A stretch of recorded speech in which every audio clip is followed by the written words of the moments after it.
በትግራይ ልጆች ህይወት ላይ የተወሰነው ጦርነት ማን እንደወሰነው እነጌታቸው ረዳ ራሱ የሚያውቁት ነገር የለም። ነገር ግን 1 ሚሊዮን የትግራይ ወጣቶች አልቋል። ዘመን እኔ መግለጫ ሰጥ ነበር። አብይ ወደ ድንጋይ ዘመን ሊመለስ ነው ያልኩ ስፎክር ነበር መጀመሪያ።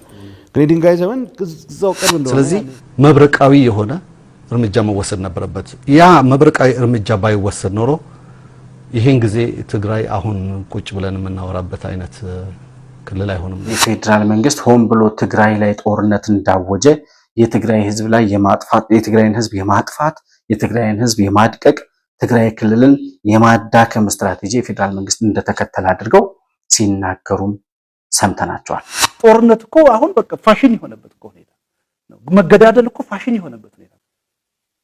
አሁን ደግሞ አዲስ አበባ ገነናዊ ስርዓት እያዋለዱ እዚህ ሁሉም ዘረኛ የሚተኩስበት ከሆነ የሰውዬ ኢትዮጵያዊ ነው ማለት ነው ብለን ስንናገር ዘረኛና ጽንፈኛው በሙሉ የስድብ መዓት የጥላቻ መዓት ነበር። ሚኒስትሩ የሰጠው መልእክት ነው የሚለው የኤርትራ መንግስት ኢንቴንሽን ክሊር ነው። ግጭት ውስጥ ከገባን አድቫንቴጅ ይወስዳል። ከምኮራባቸው በህይወቴ ከፈጸምኳቸው ተግባራት መካከል አንዱና ዋናው አብቹን ደግፌ የቆምኩበትን ቀን የወሰንኩባት ቀን ግን ትፈልጋለህ ሲባል ማዕከላዊ ምርመራ ስለማቃት ማለት ተማሪ ስለሆኜ እሰይ ነው እጅ አልሰጥም ለዚህ መንግስት ልገረፍ ልቀጠቀጥ። ኢሳያስ የሚባል አሸባሪ ሊከብህ ሊያጠቃህ ሊገልህ መጥቷል። በዚህ በኩል የፌደራል መንግስቱ ጦር አንተን ለመደምሰስና ሊያጠፋ መጥቷል ብለው የትግራይን ህዝብ ለጦርነት የቀሰቀሱት ህወሓት ከታች አሃዳውያን ወራሪዎች ከላይ ኢሳያስ አፈወርቂ ባለበት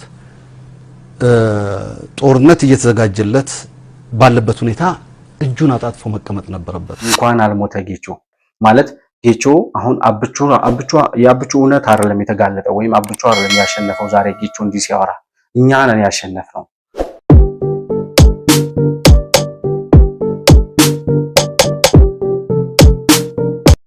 ሰላም ለእናንተ ይሁን። የተከበራችሁ የመሆን መልቲሚዲያ ቤተሰቦች እንደምን አላችሁ? ብሩክ የሾርቅ አሰፋ ነኝ ከመሆን መልቲሚዲያ። የዛሬውን ዕለታዊ ፕሮግራም ይዘን ቀርበናል። ዛሬ ፕሮግራማችን የቀድሞ የቲፒኤልኤፍ አመራር የነበሩት አቶ ጌታቸው ረዳ ያሁኑ የስምረት ፓርቲ ሊቀመንበር ማለት ነው ከኤንቢሲ ቴሌቪዥን ጋር በነበራቸው ኢንተርቪው ላይ ያነሷቸውን ወሳኝ ነጥቦች እያነሳን ውይይት የምናደርግበት ፕሮግራም ይዘን ቀርበናል። መሆን መልቲሚዲያን ላይክ፣ ሰብስክራይብ እና ሼር እያደረጋችሁ በሱፐር ቻትና በሱፐር ስቲከርም ድጋፍ ማድረጋችሁን ሳትዘነጉ ከፕሮግራሙ ጋር አብራችሁ እንድትቆዩ በአክብሮት ጋብዛለሁ።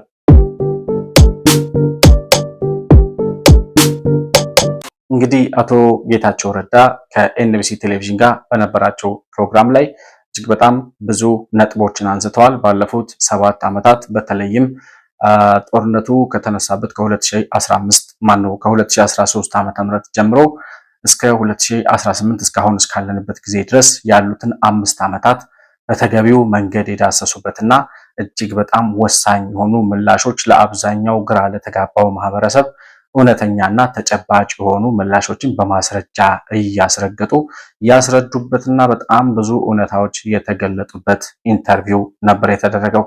መጀመሪያ መግቢያ ላይ እንዳልኩት ከጦርነቱ መነሻ ጀምሮ እስከ ፕሪቶሪያ ከዛም ሲያልፍ ደግሞ ከጽምዶ ከሚባለው የህወሓት እንቅስቃሴ ጀምሮ አሁን በትግራይ ክልል እስከ ተከሰተው የህፃጽ ረሃብ ክስተት ድረስ ያሉትን እውነታዎች በተገቢው መንገድ በጣም ብዙ መረጃዎችንና ማስረጃዎችን በማስረገጥ ያስረዱበትና እውነታዎችን የገለጡበት ፕሮግራም ነበረ። በእነዚህ ሂደቶች ውስጥ በጣም ብዙ ግራ የተጋቡ ያኔ በለውጡ ዘመን በተለይም የህወሓት ጦርነት መነሻው ማን ነው በሚለው ማን ነው ያስነሳው ጦርነቱን የሚለው ላይ ብዙ ውዝግብ የሚፈልጉ ማመን የማይፈልጉ ሰዎች ማለት ነው። የጦርነቱ መነሻ ላይ ራሳቸው ህወሓቶች በማስረጃ አስረግጠው እኛ ራሳችን ስለተከበብን ነው ጦርነቱን ያስነሳ ነው፣ መከበባችን ሲገባን አብረውን የሚሰለፉትን አሳምነን አብረን አንሰለፍም ያሉትን የሰሜን ዕዝ ሰራዊት አባላት ደግሞ በእነሱ ላይ አፋጣኝ የሆነ እርምጃ ወስደናል ነው ያሉት። መብረቃዊ የሆነ ጥቃት በመክፈት እርምጃ ወስደናል ሲሉ እነ ሴኮቱሬ በራሳቸው ሚዲያ በትግራይ ሚዲያ ሃውስ ወይም ደግሞ በትግራይ ቴሌቪዥን ቀርበው ሲናገሩ ሰምተናል። የትግራይ ህዝብ 30,000 ጦር በውስጡ ቀጥታ የእዝ ሰንሰለት ውስጥ ያለ 4 ክፍለ ጦር ሜካናይዝድ ባለበት ሁኔታ ከታች አሃዳውያን ወራሪዎች ከላይ ኢሳያስ አፈወርቂ ባለበት ጦርነት እየተዘጋጀለት ባለበት ሁኔታ እጁን አጣጥፎ መቀመጥ ነበረበት ወይ? አልነበረበትም። ስለዚህ መብረቃዊ የሆነ እርምጃ መወሰድ ነበረበት። ያ መብረቃዊ እርምጃ ባይወሰድ ኖሮ ይሄን ጊዜ ትግራይ አሁን ቁጭ ብለን የምናወራበት አይነት ክልል አይሆንም ነበር። ብዙ እልቂት ይደርስ ነበር፣ ብዙ ጥፋት ይደርስ ነበር። እንደተባለውም የአምባገነኑ አብይ አህመድ ህልም ምናልባት ለጊዜውም ቢሆን መቼም የህዝብን ለዘላለም ጨፍልቀህ ባትገዛም ለጊዜውም ቢሆን የበላይነት ያገኝ ነበር።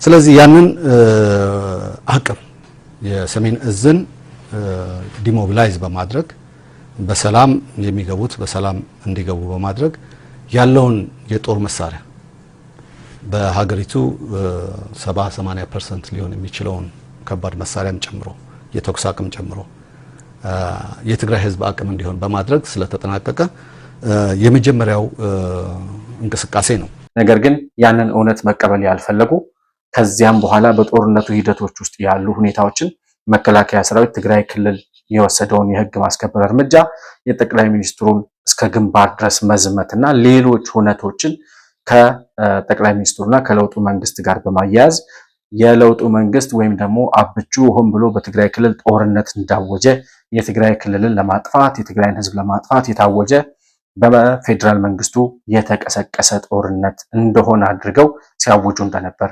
እናስታውሳለን። ማመን የፈለገ ማወቅ የፈለገ እውነታውን መረዳት የፈለገ ሰው የኤንቢሲውን የጌታቸው ረዳን ኢንተርቪው ብቻ ሰምቶ የ5 ዓመቱን የጦርነት ጊዜ በተለይም ከህወሓት ጋር የነበረውን ሂደትና ከሻዕቢያ ጋር የነበረውን እንቅስቃሴ በትክክለኛውና በእውነተኛው መጽሐፍ ገልጦ ማንበብ ይችላል። በኤንቢሲ ኢንተርቪው ላይ በተገለጠው የጌታቸው ረዳ ኢንተርቪው መጽሐፍ ማለት ነው። እንግዲህ አቶ ጌታቸው ረዳ እንደሚያስረዱት የጦርነቱ መነሻ ምን ነበር ከሚለውን ጀምርና መጀመሪያ ጦርነቱ እንዴት ተነሳ፣ የሰሜኑ ጦርነት በምን ምክንያት በማን ቀስቃሽነት በማን ለኳሽነት ተለኮሰ የሰሜኑ ጦርነት የሚለውን ጉዳይ አቶ ጌታቸው ረዳ የሚያስረዱንን እንስማና ተመልሰን እንመጣለን። ጠቅላይ ሚኒስትሩ እንዳይመረጥ እኔ ብቻዬን እኔ ቅርበታችንን ያክልም አይደለም ብዙ ነገር ተሟገቱ መመረጥ የለበትም ብለን የቲፒኤልኤፍ ሰዎች ተሟሟትን ከሌሎች ድርጅቶችም 1-2 ሰዎች ነበሩ ተሟሟትን ተመረጠ። ከተመረጠ በኋላ you have to come to terms with the fact that some modus vivendi አብረህ የምትኖርበት መንገድ መፈለግ አለበት። ብዙ ነበሩ ሽማግሌዎች ላኩ ነበረ። ሶኛ እንደ ሊደርሺፕ ነው አዲስ አበባ ያለውን ቦታ የማስመለስ ነው ኦብሴሽን የገባው። ድርድራችን መሆን ነበረበት። ትግራይ እኛ እያስተዳደርን ነው፣ በፌደራል ስልጣን የሚያክለን ታግለን አልቻልንም። ስለዚህ በሰላም የምንኖርበት ሁኔታ እንፍጠር ብለህ ነው ድርድር የምትገባው ነው። እኛ ከሌለንበት ያም መውጣት አለበት የሚል ድርቅና ተጀመረ።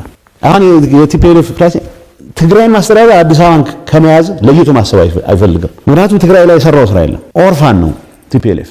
እውነቱን ካየ አዲስ አበባ ላይ ኢንፍሉዌንስ አጣሁ ባለ ሰዓት ኦሬዲ የተንሳፈፈ ነው። መንሳፈፋችንን ያልተቀበልነው ፌደራል መንግስቱን እንጥላለን ብላ ያሰብነው።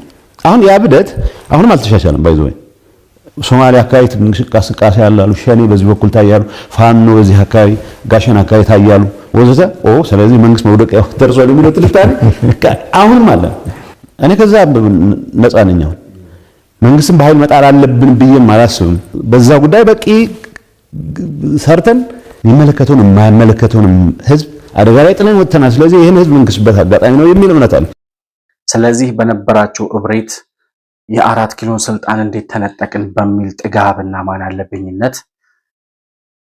ህወሓት ራሱ ወደ አዲስ አበባ ለመመለስ ያጣውን ዙፋን ለማስመለስ በነበረው የስልጣን ጥመኝነትና የአልነካም ባይነት እኔ ያልመራኋት ሀገር አትኖርም በሚል እብሪት ተነሳስቶ የለኮሰው ጦርነት እንጂ በፌደራል መንግስቱ አነሳሽነት የተነሳ ወይም በአብቹ ትዕዛዝ የተነሳ እንዳልነበር ራሳቸው የህወሓት ማዕከላዊ ኮሚቴ የሥራ አስፈጻሚ አባል የነበሩት አቶ ጌታቸው ረዳ እንደዚህ ያስረዳሉ።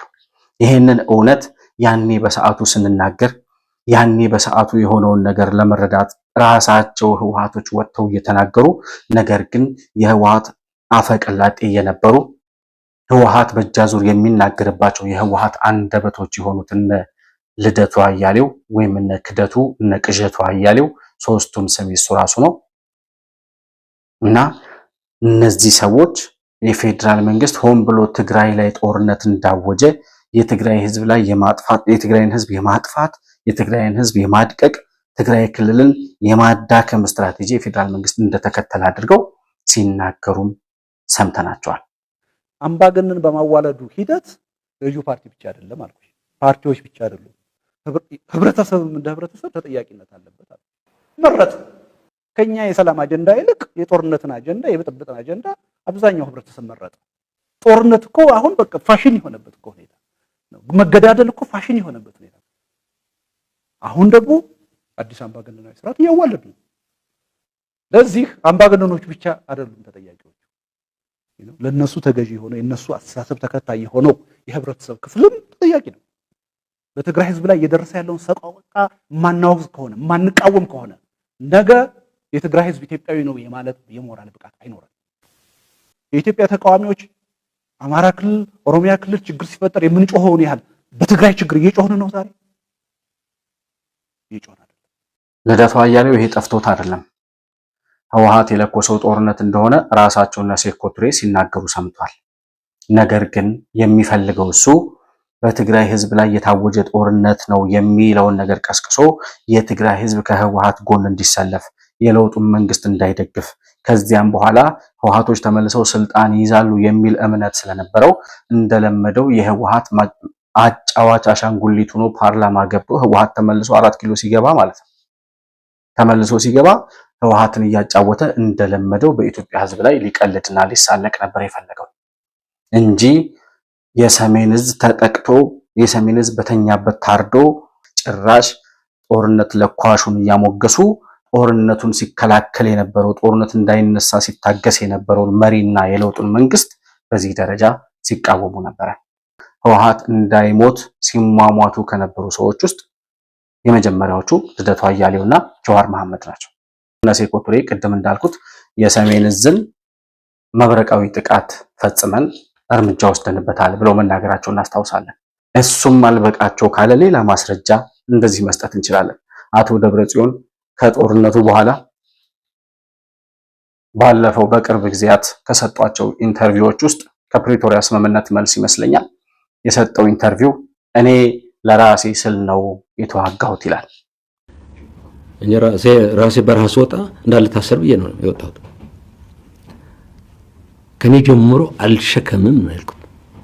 ምክንያቱም አገን ልክ የድርጅቱ ሜሞሪ እንዳልነው እኔ ሜሞሪ አለኝ። ማዕከላዊ ምርመራ እንዳልገባ ብዬ ነው የሄድኩት። ያቺ ቀን የወሰንኩባት ቀን ማለት ነው።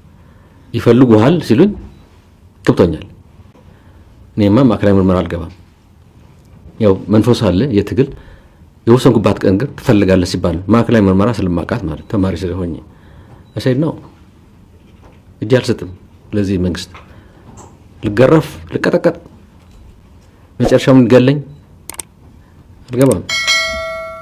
ወሰንኩኝ። ዳት ሰው ሲነግረኝ እንደዚህ እዛ ቆሜ እንደዚህ ሲያናግረኝ ቆሜ ያለው ቦታ አውቀዋል።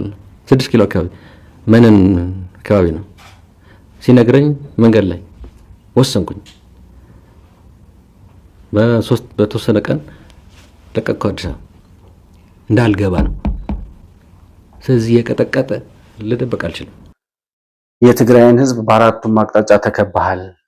በዚህ በኩል የአማራ ጽንፈኛ አለ፣ በዛ በኩል ኢሳያስ የሚባል አሸባሪ ሊከብህ ሊያጠቃህ ሊገልህ መጥቷል፣ በዚህ በኩል የፌዴራል መንግስቱ ጦር አንተን ለመደምሰስና ሊያጠፋ መጥቷል ብለው የትግራይን ህዝብ ለጦርነት የቀሰቀሱት ህወሓቶች 1 ሚሊዮን የትግራይ ልጆችን ካስጨረሱ በኋላ ደብረጽዮን እንደዚህ ሳያፍር እኔ እንዳልታሰር ብዬ ነው ውጊያ የገባሁት ይላል። ደብረጽዮን እንዳይታሰር ነው 1 ሚሊዮን የትግራይ ልጆች ያለቁት። ደብረጽዮን ወደ አዲስ አበባ እንዲመለስ ነው። ደብረጽዮን ያጣውን የ4 ኪሎ ስልጣን እንዲያገኝ እነ ጌታቸው አሰፋ ተመልሰው የደህንነት ኃላፊ እነ ስዩም መስፍን ተመልሰው የኢትዮጵያ ዙፋን ላይ ተቀምጠው ኢትዮጵያን ለመዝረፍ እንዲመቻቸው ነበር የትግራይ ልጆች 1 ሚሊዮን ወጣቶች በማያገባቸውና በማይገባቸው ሁኔታ በጦርነት ተቀቅለው ያለቁት። ይህንን እውነት ጌታቸው ረዳ ዛሬ በተአምር ተርፎ ለኢትዮጵያ ሕዝብ እንደዚህ በገሃድ ስለገለጠ በጣም ደስ ይለናል። ነገር ግን በዛ ሂደት ውስጥ ገና ጦርነቱ ከመነሳቱ በፊት አበቹ ምን ይላቸው ነበር? ጠቅላይ ሚኒስትር ዶክተር አብይ ምን አይነት መልእክት ይልክላቸው ነበር? ጦርነቱ ሊነሳ አካባቢ እነሱ ላውንቸር ጦር መሳሪያ ምንድን ይሄ ዲሽቃና ሞርታር የታጠቁ ስቴዲየም እየገቡ የታጣቂ ሰልፍ ወይም የሰራዊት ሰልፍ ያሳዩ በነበረበት ሰዓት አብቹ ምን ይላቸው ነበረ? ራሱ ጌታቸው ረዳ ነው የሚነግረን። አንድ የሰማሁት ነገር አቶ ሬድዋን እዛ አምባሳደር እያለ እዚህ መጥቶ ነገር አግኝቷችሁ ነበር። ልክ አይደል? መጥቶ አግኝቶን ነበር። ኢንፋክት ጠቅላይ ሚኒስትሩ የሰጠው መልእክት ነው የሚለው የኤርትራ መንግስት ኢንቴንሽን ክሊር ነው። ግጭት ውስጥ ከገባን አድቫንቴጅ ይወስዳል፣ ላስቆመው አልችልም። ስለዚህ ያለን ልዩነታችንን አብረን ብንሰራ ነው የሚያዋጣው ብሎ ጠቅላይ ሚኒስትሩ የሰጠለከለ ሁላችንንም አግኝተዋል። እኔ ጋር እንደ 10 ቀን ቆይቶ ነው የተመለሰው። ግን የተቀበለው ሰው አልነበረም።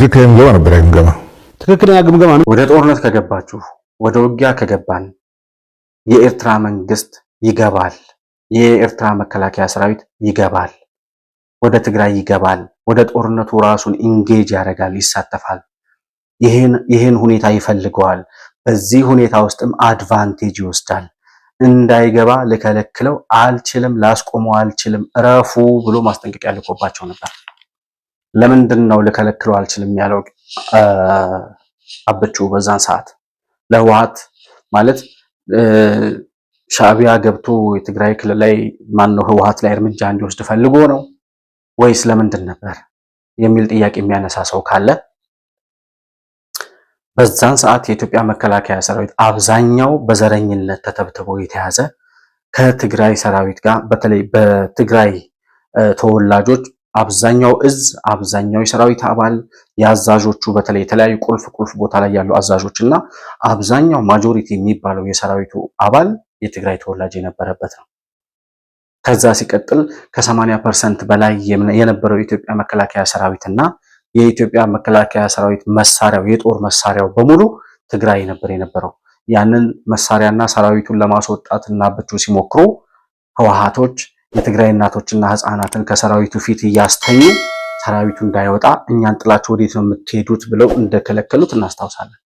ሰራዊቱ እንዳይወጣ በዛ ሂደት ውስጥ ያንን ጦር መሳሪያ ከያዙና ሰሜን እዝን ካገቱት በተለያዩ የኢትዮጵያ ክፍሎች ላይ ያሉ ሌሎች እዞችን አስተባብሮ ወደ ጦርነት ለመሄድ ከህወሓት ጋር ለመዋጋት አቅም ስለሚያንስ አቅም ስለማይኖረው ነገር ግን አቅም ማጣት ብቻ ሳይሆን የኤርትራ መንግስት በራሱ የኢትዮጵያ መንግስት ደግፋለሁ በሚል ሰበብ ያኔ በነበረው የሰላም አየር እየነፈሰ የነበረበት ሰዓት ስለነበር የኢትዮጵያ መንግስት ደግፋለሁ በሚል ሰበብ ወደ ጦርነቱ ኢንጌጅ እንደሚያደርግ ወደ ጦርነቱ እንደሚገባና ሊያስቆመውም እንደማይችል በዛም ሂደት ውስጥ ደግሞ በህወሓት ላይ አድቫንቴጅ እንደሚወስድባቸው በእርግጠኝነት በአራት ነጥብ አስረግጦ ነግሯቸው ነበረ።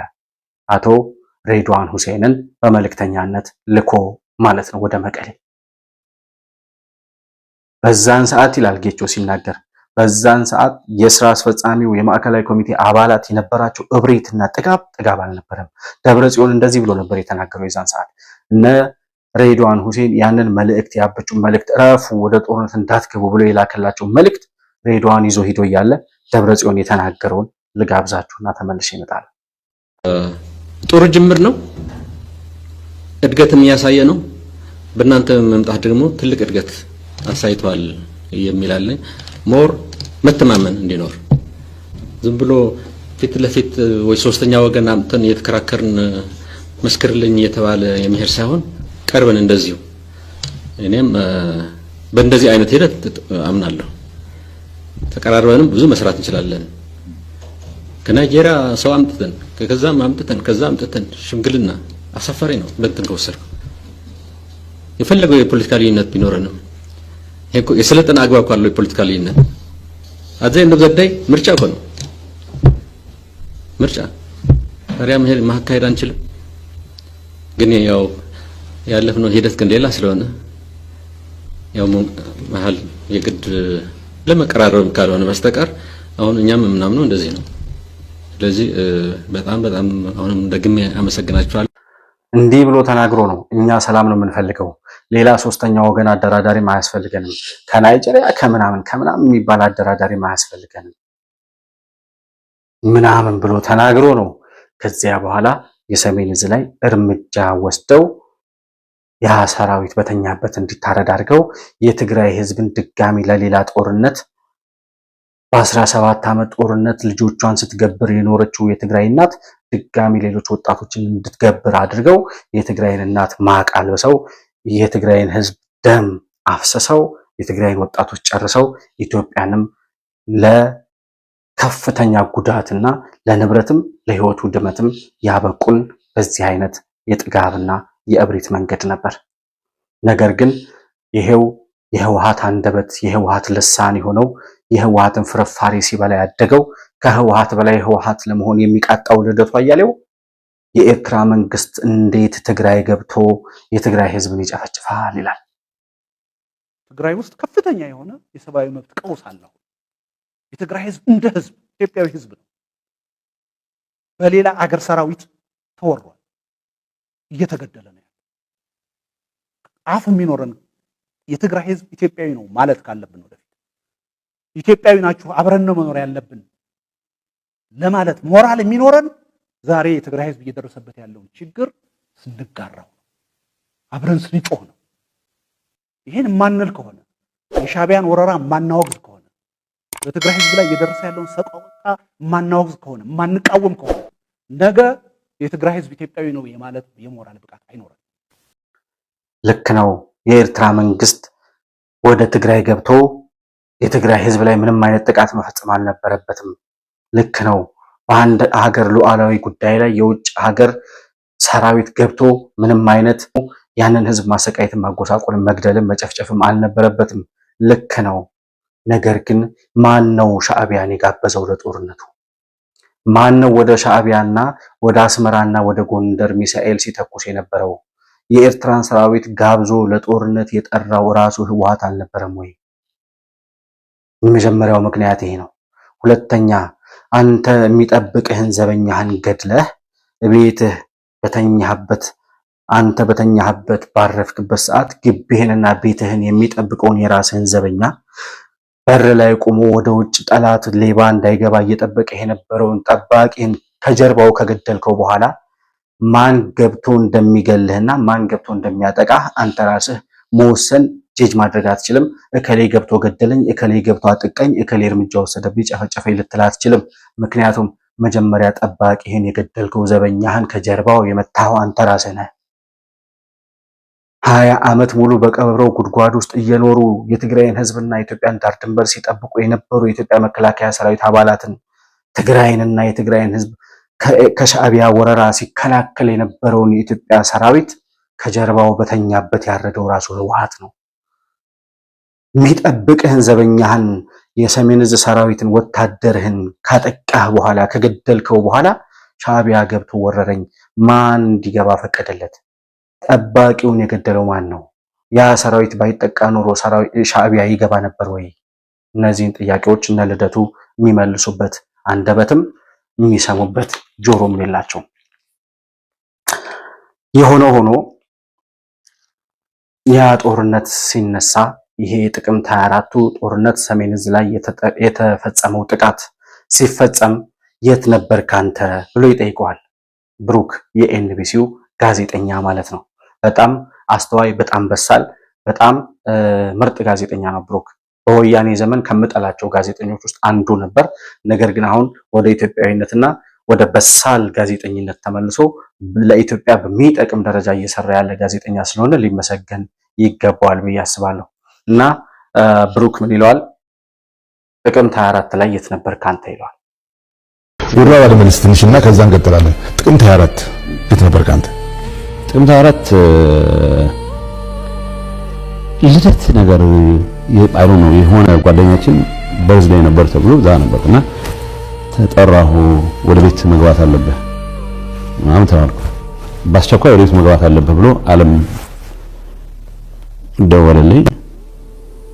ከዛ ቤት መጥቶ አይ አንዳንድ እንቅስቃሴዎች ስላሉ ቤት ብትሆኑ ይችላል። ሰው እኔና ጌታቸው ምንም ክሉ አልነበረም። ጌታቸው አሰፋም አያውቅም ሰው ቤት እኔና እሱ ያው ዘን ያለን ተኩስ ተጀመረ ማለት ነው። ሰው የነበርኩበት ቦታ ከአንድ ልደት ተጠርቼ እኔና ጌታቸው እኔ ብቻ ነኝ የማገኘው ጌታቸው ዩዥዋሊ ያው በህግ ይፈልጋል ስለሚባል ለማንኛውም እኔ እሱንም ጠራው። ቤታችን ተቀምጠን ያለ ያው ተኩስ ተነሳ። በረስት አዘይ ሳይሲስ ሪዞን አልነገርም። ቤት አልነገርም። ግባ በጊዜ ግባ አንዳንድ እንቅስቃሴዎች ስላሉ ዛሬ ተዋልክ ገባሁ።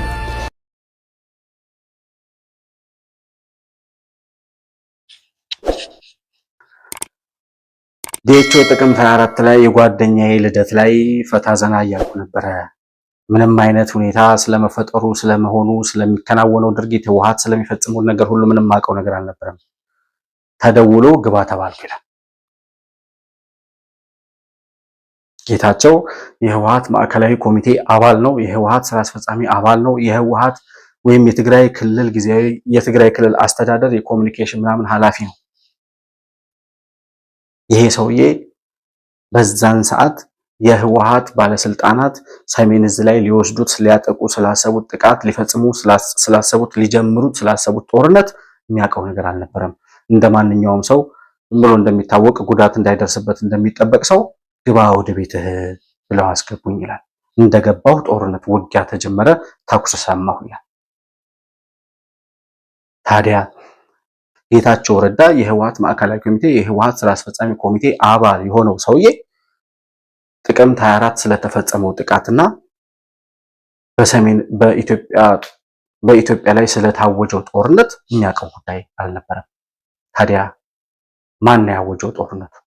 ስራ አስፈጻሚው ውስጥ ካልነበረ ማን ነው? ስራ አስፈጻሚው ተሰብስቦ ካልወሰነ፣ ማዕከላዊ ኮሚቴው ካልወሰነ፣ የህወሓት ጠቅላላ ጉባኤ ተሰብስቦ ካልወሰነበት ማን ነው የሰሜን ጦርነትን ያኔ የሰሜን ዕዝን አጥቅቶ የተጀመረውን የጥቅምት 24 ጦርነት ያስጀመረው አካል ማን ነው? ይህን ጥያቄ የሚመልስ አካል የለም። ምናልባት ወደፊት እንደነ ጌታቸው ረዳ ከዚያው ከህወሓት ማዕከላዊ ኮሚቴ ያ ጦርነት ሲታወጅ አብረው ከነበሩ ሰዎች ውስጥ ምናልባት ወጥቶ ደግሞ በመረጃ የሚያስረዳን ሰው ካላገኘን በስተቀር መገመት ነው የምንችለው። ያን ጦርነት ማን ነው ያወጀው? ማን ነው የጀመረው? ማን ነው የለኮሰው ካላችሁ እነዚያ ሟቾቹ ሶስቱ የህወሓት ቀንደኛ መስራቾች የነበሩት እነ ስዩም መስፍን፣ አባይ ፀሐዬና አስመላሽ ወልደስላሴ የሚባለውን ሰውዬ ጨምሮ በመከላከያ ሰራዊት ግንባራቸውን ተብለው የተደፉት ስዩም ተሾመልል ነበር። ስዩም መስፍን፣ አባይ ፀሐዬና አስመላሽ ወልደስላሴ ከዚያም ሲቀጥል ሌሎች በእነሱ ደረጃ የነበሩ የህወሓት ባለስልጣናት ናቸው። እነ ደብረ ጽዮን ያው እዛ ውስጥ ይኖሩበታል። እና በተወሰኑ ሰዎች በማዕከላዊ ኮሚቴ ህግና ደንብን ሳይከተል ቢያንስ ጦርነት ተከበናል፣ ወደ ጦርነት መግባት አለብን የሚለው ውሳኔ እኮ ቢያንስ ማዕከላዊ ኮሚቴው ተሰብስቦ ስራ አስፈጻሚው ተሰብስቦ መወሰን መቻል አለበት።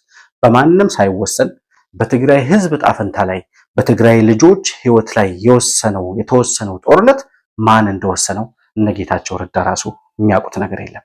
ነገር ግን 1 ሚሊዮን የትግራይ ወጣቶች አልቀዋል። የትግራይ እናቶች ማቅ ለብሰዋል። ዛሬም ግን እነ ደብረ ጽዮን ሌላ ጦርነት ለመቀስቀስ ቋምጠዋል። አሁን ጥቅምት 24 2013 ላይ አይደለንም ያለነው እንጂ ያንን እድል ቢያገኙት አሁንም ሌላ ጦርነት ከማወጅ ወደኋላ የሚሉ ሰዎች አይደሉም። እነሱ ከምድረ ገጽ እስካልጠፉ ድረስ በትግራይ ምድር የጦርነት ነጋሪት ጉሰማ አይቆምም። የኢትዮጵያም የጦርነት ስጋት ሊቀረፍ አይችልም። መጀመሪያ ህወሓት ከምድረ ገጽ መጥፋት አለበት። ያንን ለማድረግ ወደ ፕሪቶሪያ ስምምነት የሄዱበትን ያወሳል ጌቾ።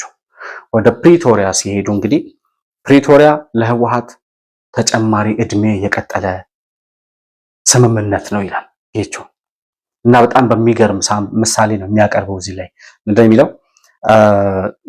ስለ ትግል ነው የሚያወራው። የሆነ ሰው ጋር እየገጠምክ አቅም እስከሚያልቅ ድረስ የሚቀጠቅጥ ሰው ካለ በዚያ ሂደት ውስጥ ገላጋይ ቢመጣልህ ጥሩ ነው ይላል።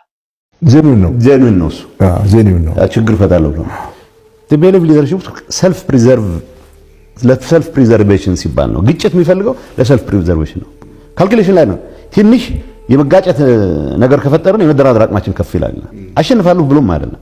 አሁን እኔ የምለው ነገር አለ ሁልጊዜ እኔ ልጅ ሆኜ ለኛ ነበርኩ ሰው ግዙፍ ሰውም ልምታ ካለ ጭቅጭቅ ውስጥ ገባለሁ ቀስስ ብልት ካገኘው ምናምን ላለው ግን አንዳንዴ ደግሞ ማሰብ አለበት። የመጀመሪያ ዙር ትሞክርና ከዘቀጠ ትሞክራለህ ይሁን ሰዓት ላይ ገላጋይ ቢመጣ ጥሩ ነው። ገላጋይ መጥቶ ሲያድንህ እንዳመራር ነው እያልኩ ያለሁት። እንዳመራር ይሄዳል ነው እውነት ቢሆን ኖሮ ፕሪቶሪያ እኮ ቲፒኤልኤፍ ሊደርሺፕ ላይፍ ላይን እኮ ነው የጨመረለት። በህዝብ ተተፍቶ የነበረ ሊደርሺፕ ራሱን ማደስ የሚችልበት እድል ነው የፈጠረለት። እስቲል ይወደክ እየተነሳ አሁንም ካልጣልኩት ምትል ከሆነ ዘን ዩ ሮንግ አምሮ የለህም። በአት ሁዝ ኤክስፔንስ ስንት ሰው ነው የምናስጨርሰው እኮ። አሁን ስለተስማማህ ብቻ እኮ አይደለም ወደ ሰላም የምትመጣው። አንድ ሐሳብ ስላለህ ብቻ አይደለም ሰላሙ ያዋጣል ብለህ ስላመንክ ነው። ግን ሰላሟን የምትመርጣት ሌላ ዝግጅት ከሆነ አሁንም የሆነ ስብስብ ፈልገህ አዲስ አበባ ለመመለስ ከሆነ እንደዛ ነው የሚሉት። አሁን አዲስ አበባ በአውሮፕላን መምጣት ይችላል፣ ችግር የለውም። እኔ በሆነ ትግል ከባሪ የሆነ ሰው ስልጣን ይዛል የሚል እምነት የለኝም። ተቀጥቅጠን ነው የተሸነፍነው፣ እንደ አመራር ነው የተረፍነው፣ እንደ አመራር ተርፈናል ይላል። እንደ አመራር ፕሪቶሪያ ሪሊፍ ነው ይዞ የመጣው ለአመራሩም ለትግራይ ህዝብም፣ በተለይ ለህወሓት ደግሞ ተጨማሪ እድሜ የቀጠለ ነው። አሁን እንደ ደብረጽዮን ትግራይ ትእስር አሸንፈናል ምናምን በጉልበታችን ነፃነታችን አግኝተናል ፉከራና ሽለላ ነው። እሱ አይደለም። የመቀሌን ከተማ 40 ኪሎ ሜትር ዙሪያውን ከቦ ነው ወደ ፕሪቶሪያ ስምምነት እንዲሄዱ ያደረጋቸው የኢትዮጵያ መከላከያ ሰራዊት። ያኔ ባሉበት መደምሰስና መጨፍለቅ ይቻል ነበር፣ ቢያንስ ከዚያ በኋላ የሚሞተውን ወጣት ለመቀነስ። ከዚያ በኋላ ደግሞ ምናልባት ህወሓት ለሚለው ስም የተሰዉ የትግራይ ልጆች ስላሉ የነዛ ሰማዕታት ወላጆች ምናልባት ህወሓት ከሚለው ስም ጋር ግንኙነትና ቁርኝት ስላላቸው ስለነሱ ሲባል ቢያንስ ወደ ሰላም መጥተው የሚተርፉ ሰዎች ካሉ ተብሎ ነው ለትግራይ ህዝብ ሲባል የፕሪቶሪያ ስምምነት እንዲፈረምና ህወሓት እድሜ እንዲቀጥል ያስደረገው ወይም ያስቻለው ማለት ነው። ሰው በዚህ ልክ ሲገባው አይቻላቅም። እኔ ባይዘው እኔ ጌቾ ብዙ ጊዜ እንደው ጌቾ ከህወሓት ጋር ተጣልቷል ወይ ብዬ ጠይቄያለሁ ብዙ ጊዜ። ምክንያቱም የሚያወራቸው ነገሮች በጣም ኤክስፔክት የሚደረጉ አይደሉም። ማለት የሰው ልጅ በዚህ ልክ ተማሮ የህወሓት ራሱ የነበረበትን ሚስጥር በዚህ ልክ ያወጣል የሚለው ማለት እየሆነ ያለው ነገር የተአምር ያክል ስለሆነ አንዳንዴ ለማመንም ስለሚከብድ ነው። ብንጠራጠር አትፍረዱብን ለማለት ነው። በመጨረሻ ጌቾ እንዴት እንደዚህ አይነት ፊሊንግ ውስጥ እንዴት ሊመጣ ቻለ? በዛ ልክ የህወሓት ቀንደኛ ሰው የነበረ ግንባር ቀደም ሰው የነበረ ሰው በዚህ ልክ ጥፋቱ ገብቶት የተመለሰው መቼ ነው የሚለውን ነገር ካነሳችሁ ጌቾ ህዳር 30 የነበረው ጦርነት ነው ይላል። አንዱ ይመስለኛል ህዳር 30 ጥቅምት 24 አካባቢ ጦርነት ተጀምሮ ህዳር 30 ላይ ራሴን ያገኘሁበት ፖዚሽን ፖለቲካ አመራሩ ወዴት እንደሚሄድ አያውቅም።